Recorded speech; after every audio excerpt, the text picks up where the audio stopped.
ശതാബ്ദിയോടനുബന്ധിച്ച് ഒരു വർഷം നീണ്ടു നിൽക്കുന്ന ആഘോഷ പരിപാടികളാണ് RSS ആസൂത്രണം ചെയ്തിട്ടുള്ളത്.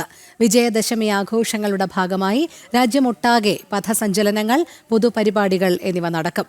ഗ്രാമ-നഗര വ്യത്യാസമില്ലാതെ വിവിധ കാര്യപരിപാടികൾ ഇതിനോടകം നിശ്ചയിക്കപ്പെട്ടിട്ടുണ്ട്. വിജയദശമി ദിവസമായ ഒക്ടോബർ 2 മുതൽ അടുത്ത വിജയദശമി വരെ നീണ്ടു നിൽക്കുന്നതാണ് RSSന്റെ ശതാബ്ദി പരിപാടികൾ.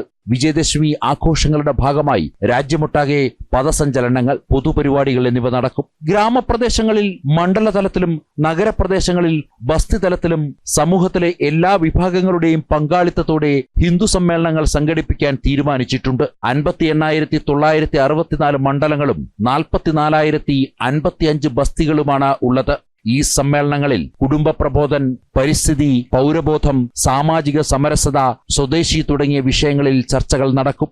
സാമൂഹിക ഐക്യം വളർത്തുന്നതിനായി ഖണ്ഡ്, നഗർ തലത്തിൽ 11,360 കേന്ദ്രങ്ങളിൽ സാമാജിക സദ്ഭാവന യോഗങ്ങൾ സംഘടിപ്പിക്കും. രാജ്യത്താകെ 924 സംഘ ജില്ലകളുണ്ട്. ഈ ജില്ലാ കേന്ദ്രങ്ങളിൽ വിവിധ മേഖലകളിൽ പ്രമുഖരായവരെ പങ്കെടുപ്പിച്ചുകൊണ്ട് സെമിനാറുകൾ നടത്തും. രാജ്യമാകെ നടക്കുന്ന ഗ്രഹസമ്പർക്കത്തിലൂടെ എല്ലാ ഗ്രാമങ്ങളിലെയും നഗരങ്ങളിലെയും പരമാവധി വീടുകളിൽ സംഘ സന്ദേശം എത്തിക്കാൻ RSS പദ്ധതിയിട്ടിട്ടുണ്ട്.